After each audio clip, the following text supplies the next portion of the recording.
أعوذ بالله من الشيطان الرجيم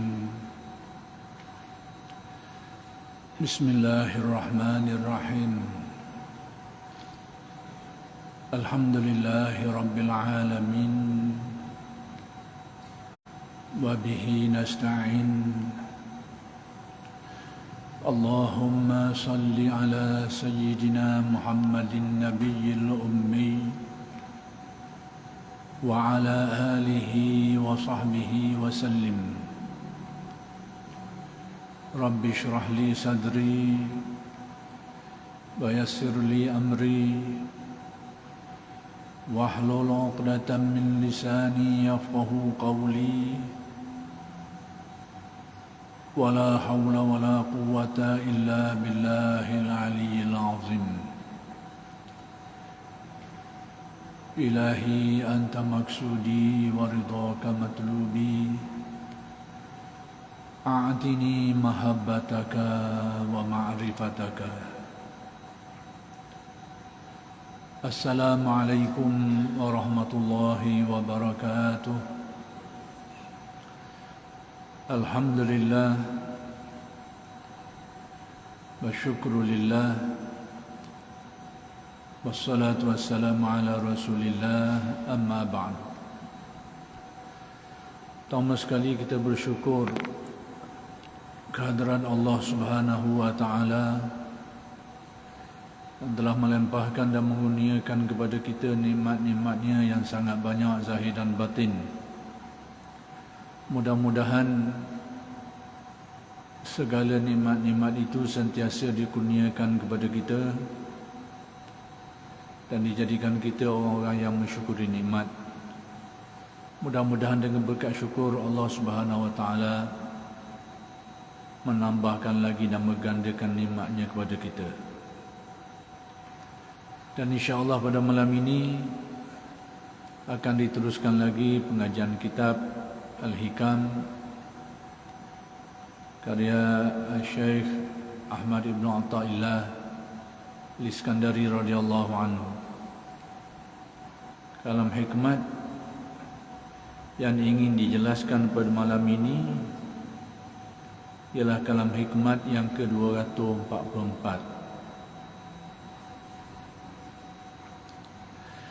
Kata Syekh Ibn Atta', khairul ilmi ma kanatil khasyatu ma'ahu. Sebaik-baiknya ilmu itu yaitu yang disertai oleh rasa takut kepada Allah Subhanahu wa taala. Jadi Syekh Ibn Atta' pada kalam hikmat yang sebelum ini telah menjelaskan kepada kita tentang ilmu yang memberi manfaat. Dan ternyata bahawa ilmu yang memberi manfaat itu tidaklah menjurus kepada jenis-jenis ilmu tertentu. Mana-mana saja ilmu, sama ada ilmu syar'i atau tidak syar'i, yang mendatangkan kebaikan kepada seseorang itu, yang mendekatkan seseorang itu kepada Allah Subhanahu wa taala, menambahkan takwanya, lebih memahamkan seseorang tentang rahsia-rahsia ketuhanannya, lebih mendekatkan kalbunya kepada mengingati Allah Subhanahu wa taala dan sebagainya, maka semua itu dikira sebagai ilmu yang memberi manfaat. Jadi kesimpulan ilmu yang memberi manfaat seperti yang dikemukakan oleh Syekh Ibn Atta' ni dalam kalam hikmat adalah ciri ilmu itu dan kesannya terhadap seseorang. Apabila sesuatu ilmu itu menambahkan takwa, menambahkan khusyuk, menambahkan makrifat diri, makrifat Allah Subhanahu wa taala, tak kira ilmu itu ilmu fiqh ke, ilmu usuluddin ke, ilmu tasawuf ke, ilmu tafsir ke, ilmu hadis ke, ataupun ilmu-ilmu yang pada zahirnya dikira sebagai perkara syar'i, tetapi dia tetap membuahkan natijah-natijah itu. Lebih memahamkan seseorang tentang rahsia ketuhanan Allah, lebih menambahkan lagi rasa ubudiyah, rasa hina diri dia itu, rasa kehambaan dirinya itu dalam hubungan dia dengan Allah Subhanahu Wa Taala. Maka ilmu-ilmu ini itulah yang dikatakan ilmu yang memberi manfaat. Maka pada kalam hikmat yang ke-244 ni, Syekh Ibn Atta' menambahkan lagi penjelasan dia berkait dengan perkara yang sama. Lalu Syekh menyatakan, khairul ilmi ma kanatil khasyatu ma'ahu.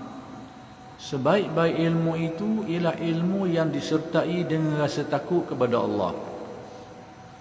Jadi apa-apa saja ilmu yang berserta dengannya, yang boleh membawa seseorang merasa takut kepada Allah tu, maka itulah sebaik-baik ilmu.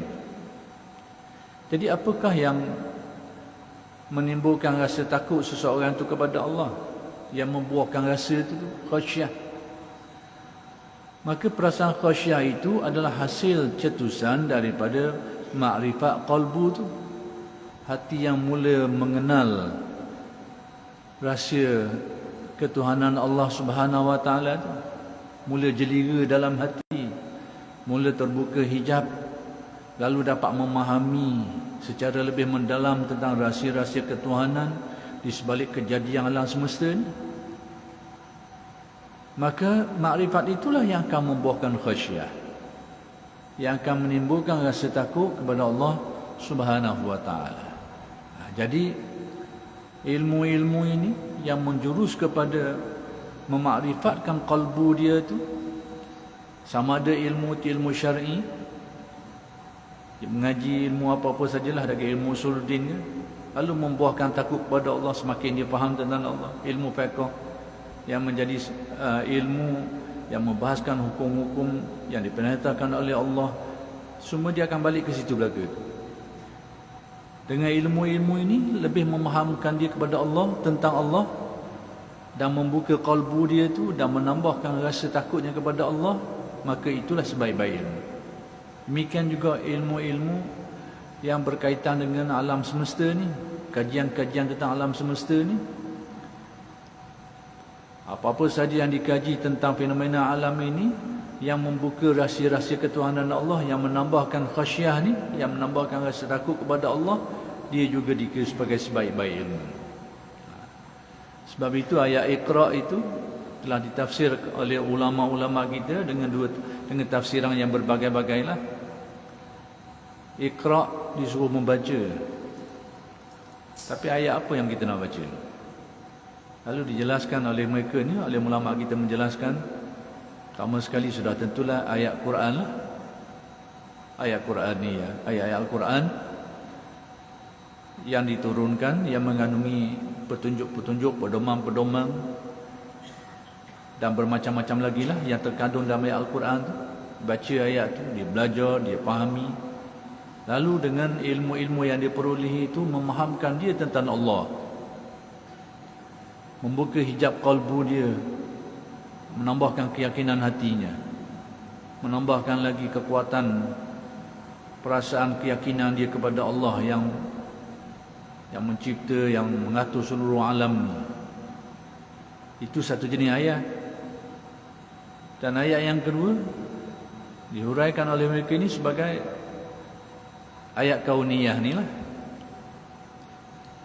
yakni ayat alam semesta ni. Kerana alam semesta ini juga sebagai ayat dengan arti dalil, sesuatu yang menunjukkan kepada Allah Subhanahu Wa Taala. Dia ambil daripada firman Allah. Jadi kadang-kadang mungkin orang kata pula, dah bagi mana pula alam semesta ni jadi ayat juga ni? Adalah ayat yang tunjuk situ tu. Adalah. Maka antara ayat yang memahamkan kita tentang ayat kauniyah ni, sanurihim ayatina fil afaki wa fi anfusihim. Kami akan perlihatkan kepada mereka itu ayat-ayat kami fil afaq, pada alam semesta ini. wa fi anfusihim, dan juga pada diri mereka yang lebih dekat kepada diri mereka itu sendiri. Hatta yatabayyana lahum annahu al-haq, sehingga jelaslah bahawa Allah Ta'ala itulah Tuhan yang sebenar, ataupun jelaslah bahawa Al-Quran itulah yang hak, atau macam-macam tafsir lagi lah. Jadi ayat Al-Quran juga ayat, kerana dia adalah dalil yang menunjukkan kepada Allah Subhanahu Wa Ta'ala dan perkara-perkara yang berkaitan dengannya. Tetapi alam semesta juga ayat yang juga menunjuk kepada ketuhanan Allah Subhanahu Wa Ta'ala. Jadi dua-dua ni kelah dia kelah ayat tadi. Ayat, kalau ayat Al-Quran itu ayat Al-Quran lah, ayat Quran ni ya. Maka ayat yang satu lagi itu ulama-ulama kita menyebut sebagai ayat kauniyah. Dua-dua tu mendatangkan khasyah ini. Daripada ayat yang pertama ni, ayat Quraniyah ni, bercabang-cabanglah ilmu-ilmu Islam. Yang besarnya iaitu akidah, fiqh, tasawuf. Kemudian ilmu-ilmu lain lagi bercabang daripada dia, tafsir. Bercabang-cabang lagi ilmu daripada ayat Al-Quran ni. Kemudian daripada ayat-ayat kauniyah ni pula pecah lagi, timbullah ilmu yang bermacam-macam yang kita dengar hari ni. Ilmu sains dengan pelbagai jenis cabang-cabang sains. Sama ada sains angkasa ke, sains haiwan ke, tumbuh-tumbuhan ke, cabang-cabang bermacam-macam tu. Itu adalah pecahan daripada ayat kauniyah. Tapi dua-dua ni menyumbang kepada perkara yang sama, khasyah. Membawa kepada khasyah. Jadi mana-mana ilmu ini yang mendatangkan khasyah kepada seseorang itu, itulah ilmu yang paling baik bagi orang itu. Tapi sekiranya dua-dua ilmu ini, sumber ilmu ini, sama ada Quraniyah ataupun kauniyah ini, menjadi sebaliknya, tidak mendatangkan khasyah tetapi mendatangkan takabur, mendatangkan bermacam-macam lagi lah, kesombongan, membawa seseorang dengan dia alim dalam bab ni, menjadikan dia masa bangga, ujub, takabur, waktu riak lagi, waktu bercabang lagi penyakit-penyakit lain, hasad, dengki dan macam-macam lagi, pecah lagi macam-macam lagi tu. Maka ilmu yang sama pada orang tu tidak dikira sebagai ilmu yang terbaik, ilmu yang sebaik-baiknya. Jadi sebaik-baiknya tengok kesan dia tu. Kesan dia tu pada orang. Pada orang. Demikianlah sudut pandang tasawuf. Dalam menentukan ilmu itu bermanfaat atau tidak, sama ada ilmu itu baik atau tidak, tengok apa kesannya pada seseorang. Ini sudut pandang tasawuf. Kalau sudut pandang sudut-sudut yang lain mungkin lain sikitlah perkiraan dia. Baik, firman Allah Ta'ala, innama yakhshallaha min ibadihil ulama. Surah Fatir ayat 28. Artinya, sesungguhnya yang benar-benar takut kepada Allah dari para hamba itu hanya orang-orang yang alim atau arif. Jadi ayat ni beritahu hanya orang yang takut kepada Allah ni adalah dari kalangan hamba-hambanya ni yang alim. Persoalannya sekarang, kenyataan yang kita tengok, yang kita perhatikan, apakah semua ahli ilmu, semua orang yang tahu itu mereka takut kepada Allah? Tidak. Jadi dapat dipahami di sini bila Allah menyatakan sesungguhnya yang takut kepada Allah itu ialah di kalangan hamba-hambanya yang alim. Berarti yang alim itu seperti yang ditafsirkan oleh ulama tasawuf, arif. Orang yang ilmunya itu terkesan pada kalbunya. Itulah merupakan orang yang betul-betul alim. Sebab kalau kita faham alim dengan makna ahli ilmu, maka bercanggah dengan kenyataan. Kenyataan yang kita tengok, ramai di antara ahli ilmu bukan saja tak takut, beriman pun tak. Ahli ilmu yang mengkaji Al-Quran pun ramai di kalangan orang-orang yang bukan Islam. orientalis, golongan mustasyrik lah orientalis ni, ataupun macam-macam golongan lagi lah yang kaji tentang Al-Quran ni, kaji hadis. Sebahagian mereka itu pengetahuan mereka lebih luas dan lebih dalam daripada orang Islam sendiri. Mereka ahli ilmu, mereka tahu tentang perkara-perkara ni, tapi beriman pun tak. Bahkan di antara orang Islam pun yang tahu mendalam tentang ilmu ini, tapi kehidupannya itu tidak memperlihatkan khasyah. Juga ramai juga berlaku macam ni. Tidak memperlihatkan khasyah, rasa takut kepada Allah. Bukan kata tak takut, tapi tak nampak sangat kesan-kesan khasyah kepada Allah ni. Macam kita semua ni lah. Jadi maka sudah tentu dipahami bila disebut dalam ayat ini, innama yakhsyallaha min ibadihil ulama. Sudah tentu ulama di sini ulama dengan kepahaman yang khusus, dan itulah yang dipahami oleh ulama tasawuf dengan panggilan arif, ahli ma'rifat, orang yang ilmunya itu membuka hijab kalbunya, lalu memahamkan mereka tentang rahsia ketuhanan Allah, lalu mendekatkan kalbu mereka itu dengan Allah dan menguatkan keyakinan mereka ini terhadap Allah Subhanahu wa taala. Rasulullah sallallahu alaihi wasallam bersabda, talibul ilmi takaffalallahu lahu birizki. Artinya, orang yang menuntut ilmu agama itu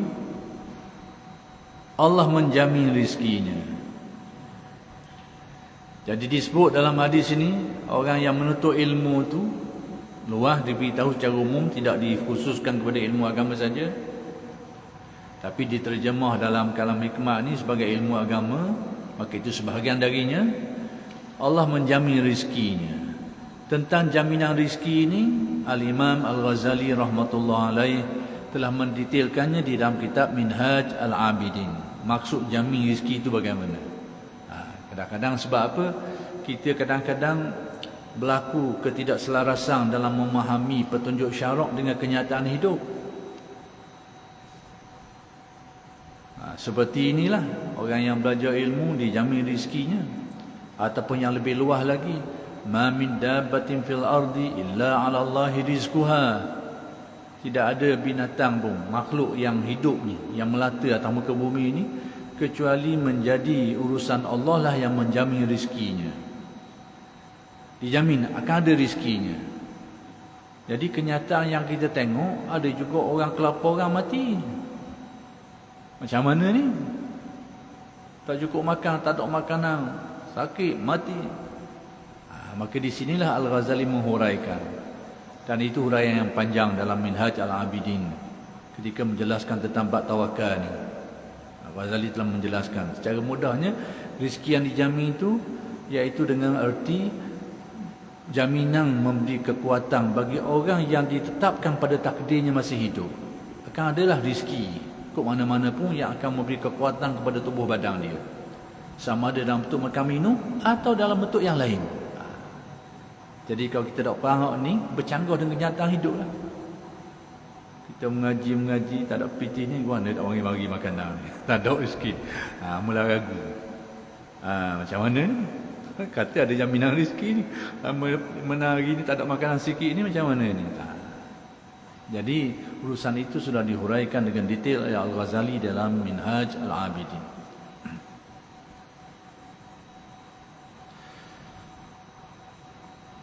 Sesungguhnya para malaikat meletakkan sayapnya pada orang yang menuntut ilmu kerana suka, yakni gemar pada apa yang dituntut.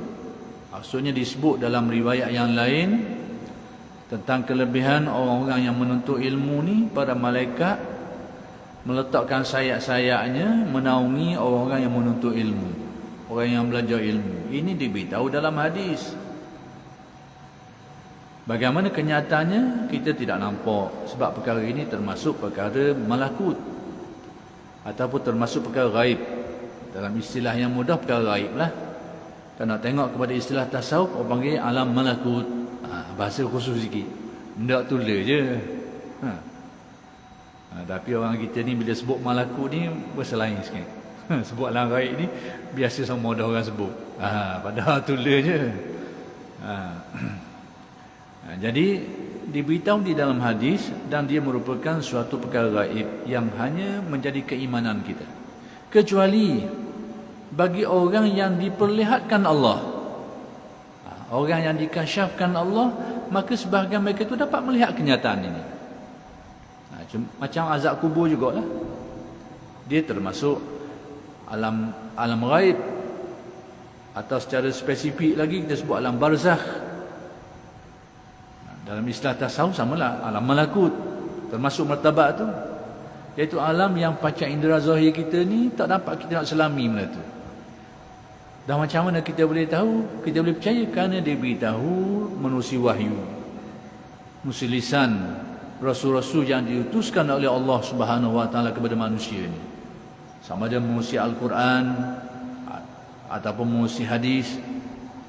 Jadi sumber-sumber inilah yang memberi ilmu kepada kita tentang perkara-perkara ini yang kita yakini. Sebab apa kita yakin? Kerana sumber ilmu tu yang kita yakin. Adanya manusia yang diwahyukan Allah, yang tersebar cerita dia tu diketahui oleh semua orang, orang mengesahkan, memperakukan tentang kerasulan dia tu, itulah yang menjadi sumber keyakinan kita. Sehingga apa yang diberitahu ni menjadi perkara yang kita boleh terima. Kerana sebab apa? Benda ni mari daripada sumber yang orang tidak pertikaikan, datang daripada orang yang diperakukan kerasulannya dalam sejarah umat manusia. Jadi kita memang tak nampak, tapi kita yakin. Cuma jangan buat mudah cakap lah. Orang kita kadang-kadang ada kau, ia salah guna. Sebenarnya tafsiran je keliru. Bendanya jelas je. Tapi kita kadang-kadang bahasa kita ni jadi tak apa comel. Contohnya macam mana? Contohnya lah, kita ni termasuk orang yang pergi mengaji. Kita, setengah tu bila mengaji hadis ni, buat sedap cakap, aku ni malaikat duk payung ni. Berdasarkan hadis ni tak salah. Tapi bila disebut gitu duk comel lah. Hadis ni memang beritahu Allah, para malaikat ni menaungi sayap dia kepada orang menuntut ilmu. Tapi bila kita yang sebut, aku ni malaikat duk payung dengan sayap dia ni, sebab kita tahu, contohnya kita ni penuntut ilmu. Cuma dakwah itu yang dah comel. Sama juga berlaku dulu. Percakapan-percakapan yang huraian tu yang kurang tepat menyebabkan timbul salah faham yang banyak. Padahal bendanya tu kalau kita diamat-amati, tidaklah salah benda tu. Tapi perkataan tu boleh membuka ruang fitnah yang besar. Contohnya apa? Bila Nabi menyebut dalam hadis yang sahih Muslim, wala taqumus saa'ah wa ala wajhil ardi man yaqulu Allah Allah. Tidak akan berlaku kiamat selagi atas muka bumi ini masih ada orang yang menyebut Allah Allah. Hadis ini menjadi dalil dalam banyak persoalan lah. Ahli tasawuf menjadikan ini sebagai salah satu dalil keharusan zikir ismu zat. Dan saya tak nak panjang benda ni. Dalil-dalil ismu zat ni sekalipun dipertikaikan waktu tu cerita lain lah. Nanti bila sampai waktu yang sesuai dengan kalam hikmah ni, saya akan jelaskan tentang dalil. Dan saya telah pun menjelaskan tentang dalil-dalilnya itu sejak sekian banyak kali dah sebelum ni lah. Cuma yang saya nak sebutnya dari aspek lain ni, aspek bila kita cakap itu boleh membawa kepada satu kefahaman dan andaian tak comel, bawa fitnah banyak. Hadis itu terang beritahu, wala taqumus saa'ah wa ala wajhil ardi ma yaqulu Allah Allah. Tak akan berlaku kiamat sedangkan di atas muka bumi ini masih ada orang yang menyebut Allah Allah. Selagi ada tu kiamat tak akan berlaku. Maksudnya berlaku kiamat ni bila tak ada dah orang sebut. Tak ada dah. Jadi mungkin ada setengah orang dia kata, bila kita sentiasa sebut ni seolahnya kita memanjangkan hayat dunia ni lah. Cakap apa tu dak apa jamai tu. Betul lah, selagi ada tu lagi tu takkan kiamat. Jadi kita banyak sebut lah, sebut. Panjanglah sikit. Maksudnya lama lah. Jadi cakapan kita tu dak apa jamai dan boleh disalaharti. Tapi hakikat sebenarnya memang begitu. Selagi ada orang yang menyebut Allah Allah ni dengan nas hadis sahih Muslim ni, tak akan berlaku kiamat. Selagi ada. Berarti bila berlaku kiamat, ada lah orang yang mengucapkan ini, orang menyebut Allah Allah.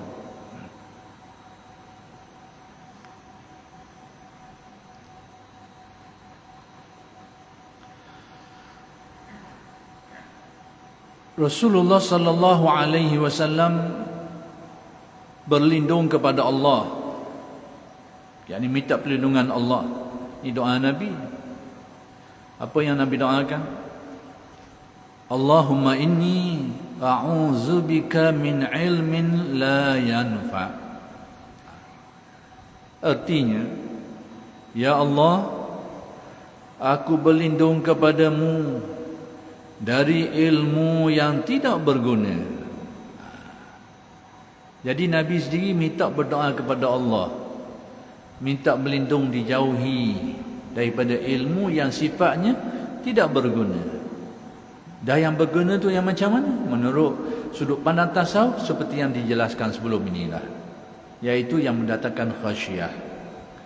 Ilmu-ilmu yang memberi manfaat dengan erti mendekatkan seseorang itu kepada Allah, memahamkan Allah, meyakinkan tentang Allah, bertambah makrifat terhadap Allah, dan bertambah makrifat dan hal-hal yang berkaitan dengan Allah Subhanahu wa taala ni. Maka semua itu disebut sebagai ilmu yang memberi manfaat.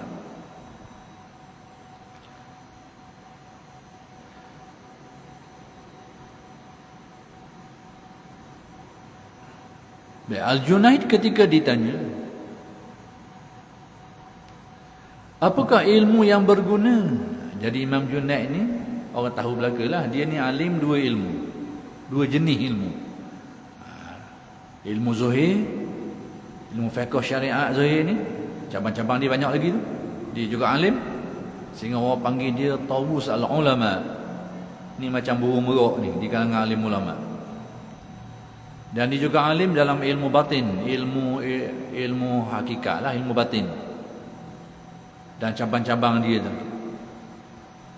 Sehingga orang panggil dia Sayyidut Taifah, ketua ataupun penghulu bagi golongan ulama, bagi golongan ahli tasawuf ni, ketua dia Junaid. Jadi inilah orang dia. Baik, orang tanya dia, Al-Junaid ketika ditanya, apakah ilmu yang berguna? Orang tanya dia. Jawabnya, Imam Junaid jawab, ialah yang menunjukkan kau kepada Allah. Tak kira ilmu apa, fiqh ke, usuluddin ke, tasawuf ke, tapi menunjukkan kita kepada Allah, menjadikan kita lebih tahu tentang Allah, lebih faham tentang Allah, lebih bertambah yakin terhadap Allah, lebih khusyuk hubungan qalbu kita dengan Allah. Itu dia. Sama ada ilmu syar'i tadi ataupun ilmu yang bukan syar'i tadi, ilmu ayat kauniyah tadi, tapi lebih meyakinkan kita tentang kekuasaan Allah, tentang keluasan ilmunya, tentang hikmah kebijaksanaannya. Itu juga termasuk. Sebab tu kena molek orang mengaji sains ni lebih kuat keyakinan dia daripada kita mengaji Quran ni. Kena molek. Kena molek lah.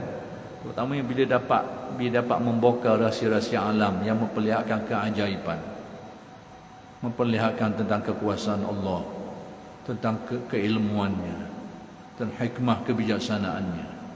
Dia akan nampak benda yang kita tak nampak. Pengkaji-pengkaji ni dia akan nampak benda-benda macam ni. Dia kena molek, dia memperoleh keyakinan yang lebih daripada kita.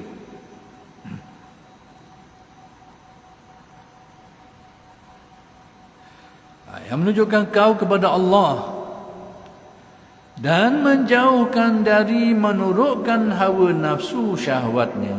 Dengan ilmu itu juga menjadikan kita menjauhi kejahatan, menjauhi keburukan. Itu maksud menjauhi hawa nafsu syahwat, yakni menjauhi keburukan dan kejahatan. Bukan sekadar keinginan, sebab kemahuan itu ada yang harus. Tapi berlebihan itu dia akan langgar sepadang, bawa kepada benda-benda yang dilarang. Maka sebab itu menurutkan hawa nafsu syahwat dengan arti menurut perkara-perkara yang buruk yang dilarang. Mana-mana ilmu yang membawa kita lebih kenal Allah, lebih dekat dengan Allah dan lebih jauh daripada keburukan dan kejahatan, itulah ilmu yang memberi manfaat menurut sudut pandang ahli tasawuf. Jadi ternyata apa yang disebut oleh Syekh Ibn Atta' ini sebenarnya perkara yang sama juga telah disebut oleh imam-imam tasawuf yang terdahulu. Mungkin ada juga setengah orang kata ni ke Syekh Ibn Atta' je. Sebenarnya Syekh Ibn Atta' ni sebagai juru cakap, juru bicara yang melontarkan ilmu tasawuf secara yang lebih sistematik, secara ilmiah. Hakikat ilmu ni sudah diwarisi daripada imam-imam sebelum tu lagi. Dan ada di antara mereka ni yang tidak menulis dan tidak ada catatan mengenai mereka ni, tapi sanad-sanad ilmu mereka ni, warisan ilmu mereka ni disambung oleh tokoh-tokoh tasawuf yang lain, sehingga ada di antara mereka tu yang alim, mereka inilah yang menulis. Itu sebenarnya.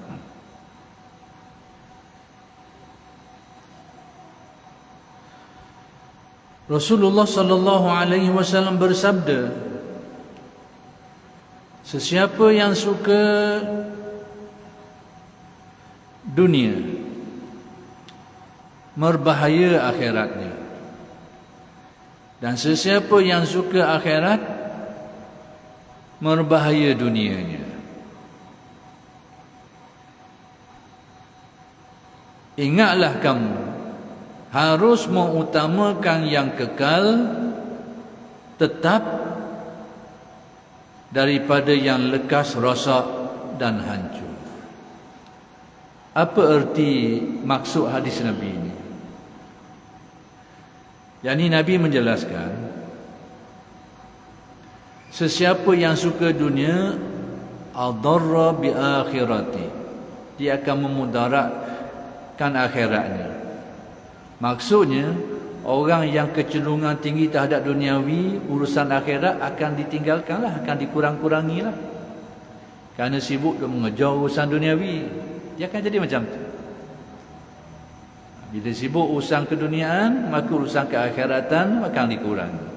Sebut urusan-urusan kerja, cari tu cari ni, maka dengan sedikit dia akan kurang bahagian. Dan sesiapa yang suka akhirat pula, cenderung akhirat pula, cenderung pada ibadah dan sebagainya, maka adara bidunya, dia akan memudaratkan dunianya itu dengan arti urusan dunia, maka dikurangilah, tidak banyak carilah. Kerana disebut urusan-urusan akhirat ni, urusan ibadah, urusan itu, urusan ini, urusan-urusan yang kita nampak urusan keakhiratan, urusan peribadatan dan sebagainya. Maka urusan-urusan keduniaan tu akan dengan sendirinya akan jadi kurang. Baik. Lalu apa Nabi pesan? Nabi tak suruh tinggal. Nabi kata apa? Utamakan. Ingatlah kamu harus mengutamakan. Berikan keutamaan kepada yang kekal. Apa yang kekal berbanding dengan apa yang akan binasa. Yang ini utamakan apa yang kekal. Apa yang mendatangkan ganjaran, apa yang mendatangkan kebaikan yang kekal untukmu, berbanding dengan apa yang binasa. Tengok, kalau kita perhati baik-baik, Nabi memberitahu sifat, tapi tidak beritahu benda. Atas tu Nabi khabar benda. Siapa yang kasihkan dunia, memudaratkan akhirat. Sesiapa yang kasihkan akhirat, memudaratkan dunianya. Lalu Nabi pesan, utamakan yang kekal berbanding yang binasa. Sebab apa? Kerana dunia ke akhirat ke, dia bukan atas benda tu. Di atas sifat. Apa-apa saja yang mendatangkan ganjaran akhirat yang kekal, sekalipun dalam rupa dunia, dia bukan dinamakan sebagai dunia. Dan ini dapat diperkuatkan dengan apa yang disebut dalam hadis-hadis yang lain. Antaranya, cuba perhatikan hadis Nabi. Saya jelaskan konsep ni supaya pandangan kita, kadang-kadang orang kita ni, dia tengok dunia benda. Benda ni dunia lah. Jadi nak nilai orang ahli dunia tak ahli dunia, dia tengok banyak mana benda tu duduk dengan orang. Akhirat ni pula, dia tengok atas kerja-kerja ibadah-ibadah ni lah. Dia nak tengok orang ni ahli akhirat ke tak, orang ni banyak dah buat ibadah ni, akhirat ni. Betul dia satu segi. Tapi dari sudut tasawuf kurang tepat. Kurang tepat. Kerana sudut pandang tasawuf, dunia akhirat ni bukan atas benda tu, tapi atas ciri dan sifatnya. Apakah dia mendatangkan ganjaran akhirat pada seseorang? Sekiranya mendatangkan ganjaran akhirat bagi seseorang dan lebih mendekatkan kepada Allah, itu dua ciri dia. Pertama sekali, sesuatu itu sekiranya lebih mendekatkan seseorang kepada Allah, mendatangkan ganjaran akhirat, maka hukumnya hukum akhirat lah. Dan sekiranya sesuatu benda itu menjauhkan dari Allah, jauhkan daripada Allah, dan tidak mendatangkan habuan akhirat, maka hukum dunia lah benda itu. Jadi kalau pertama ni, sesuatu yang mendekatkan kepada Allah, mendatangkan ganjaran akhirat, maka itu dianggap sebagai akhirat sekalipun dalam rupa dunia pada pandangan kita. Harta benda, duit dan sebagainya, sekiranya semua ini menjadi wasilah semakin takwa seseorang tu, menjadi sebab yang bermacam-macam lah. Sebab dia, dengannya lah dia boleh pergi mengaji, dia boleh pergi buat ibadah, dia boleh pergi mengaji belajar. Sebab benda ni pula dia boleh sedekah, boleh khidmah, boleh buat tu, boleh buat ni. Jadi dia menjadi sebab dia boleh lebih dekat dengan Allah. Dengan sebabnya boleh mengaji, boleh memahamkan diri tentang Allah. Dengan sebab benda inilah dia boleh tumpukan perhatian kepada ibadahnya dan sebagainya. Mendekatkan diri kepada Allah dan mendatangkan ganjaran akhirat sekalipun dalam rupa mah dan perak dan sebagainya, maka dia dihukumkan sebagai akhirat menurut pandang tasawuf. Tapi kalau terbalik, menjauhkan daripada Allah, tidak mendatangkan ganjaran akhirat sekalipun dalam rupa akhirat, sekalipun dalam rupa ibadah. Rupa ibadah, tak kira dalam bentuk umrah ke, haji ke, puasa ke, solat ke, dalam rupa ibadah. Tapi ternyata ibadah itu tidak terlaksana dengan baik, sehingga menjauhkan daripada Allah. Ibadah yang terlaksana bukan disebabkan kerana sebab-sebab yang lain, kerana riak, kerana sum'ah dan macam-macam lagi. Dan tidak mendatangkan ganjaran akhirat. Bila amalan-amalan yang dibuat dengan tujuan yang salah ni, maka tidak mendatangkan ganjaran akhirat. Jadi sekalipun dalam rupa ibadah, maka dia tetap dihukum sebagai dunia menurut sudut pandang tasawuf. Jadi tasawuf ni halus dekat pandang. Jadi sudut pandang tasawuf ni ada dalil tak? Orang ni wahai tanya dalil, kamu kata gitu, mari mana? Mana dalil? Ni orang banyak tanya soal dalil. Maka antara dalil-dalil yang boleh kita rujuk untuk faham tentang perkara ini, antaranya apa yang disebut dalam hadis, ad-dunya mal'unun wa mal'unun fiha illa zikrullah. Boleh. Dunia itu terlaknat, memang buruk sama sekali. Dan terlaknat, dan apa-apa yang ada padanya tu terlaknat semua. Illa zikrullah, kecuali zikrullah. Kecuali itu zikrullah. Jadi zikrullah tu benda ke? Bukan benda. Dia adalah cara. Jadi dunia ni dan segala isinya akan terlaknat semuanya, kecuali semua benda-benda ni yang ada ciri zikrullahnya. Maka itulah yang tidak menjadi dunia. Yang tak ada ciri itu tu atas dunia semata-mata, memang dunia mal'un lah, terlaknatlah dia, bodoh lah, buruk lah. Berarti sebab tu tak dikecualikan dunia ni terlaknat, dan terlaknat apa yang ada dalamnya, kecuali kereta, kecuali rumah, kecuali itu. Illa zikrullah, zikir. Artinya apa? Berarti dia bukan benda, ciri benda tu kan. Jadi semua benda ni kalau tak ada ciri ni, maka dunia lah jadi. Tapi kalau semua ciri ni adalah zikrullah dengan makna yang luas lah, sesuatu yang menghubungkan kita dengan Allah, menjadi sebab kepada ubudiah kita kepada Allah, mendekatkan kita kepada Allah, maka semua akan bertukar menjadi akhirat. Maka sebab itulah kita temui tokoh-tokoh ahli tasawuf ada yang kaya, ada yang kaya. Jadi sebab itu kalau kita ada persepsi bahawa tasawuf ini kita samakan dengan kemiskinan, kita samakan dengan kepapuan, kehinaan, itu Ada betulnya dari satu segi, tapi silap, tak tepat. Kerana akan bercanggah dengan kenyataan-kenyataan tadi. Dengan dalil-dalil banyaklah. Dengan kenyataan ulama-ulama tasawuf tu, bahkan 10 orang di kalangan sahabat Nabi ni, ada orang yang Nabi sudah beritahu sejak dunia ni lagi, mereka ni adalah ahli syurga. Ni tak boleh pakai sumber lain. Kalau ada orang dapat kasyaf ilham ke, jangan pakai lah. Orang ni dapat ahli syurga, jangan pakai. Kalau ada sumber-sumber lain yang menetapkan orang ni syurga, jangan pakai sumber-sumber lain. Kecuali satu je sumber datang daripada wahyu. Dan Nabi, dan dalam sejarah penurunan wahyu ni, Nabi ada beritahu bahawa ada 10 orang yang sudah diberitahu oleh Nabi, mereka ni ahli syurga. Nabi khabar sejak hidup lagi dah. Maka majoriti mereka itu adalah hartawan. Majoriti mereka orang yang kaya. Tapi orang kaya yang baiklah. Yang banyak yang memanfaatkan semua kebaikan itu pada hal-hal yang manfaat, yang kebaikan.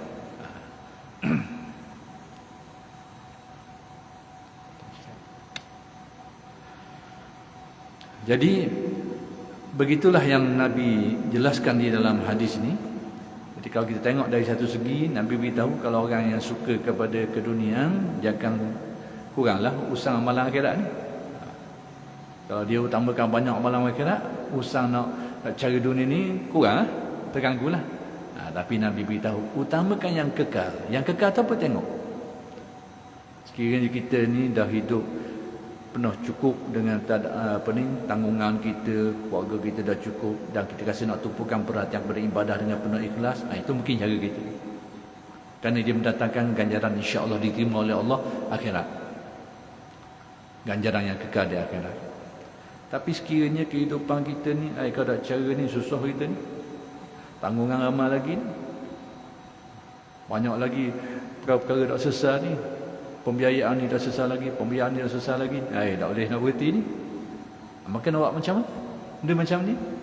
Nabi suruh utamakan yang kekal. Maksudnya uruskan itu dengan baik, tapi fahami prinsip bagaimana semua ini dijadikan wasilah ubudiyah kita kepada Allah. Betul niatnya, betul pemikiran, betul kefahaman, dan betul gerak kalbu kita tu. Semua ini akan menjadi laluan untuk orang lebih dekat kepada Allah Subhanahu wa ta'ala, tanpa meninggalkan.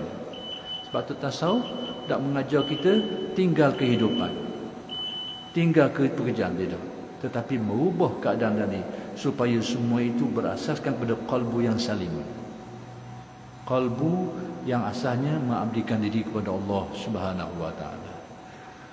Jadi oleh kerana sudah masuknya waktu isyak, kita berhenti setakat ini dulu, dan insyaAllah akan bersambung rayang pada minggu-minggu yang akan datang. Aqulu qawli hadza wa astaghfirullahal azim li wa lakum. Assalamualaikum warahmatullahi wabarakatuh.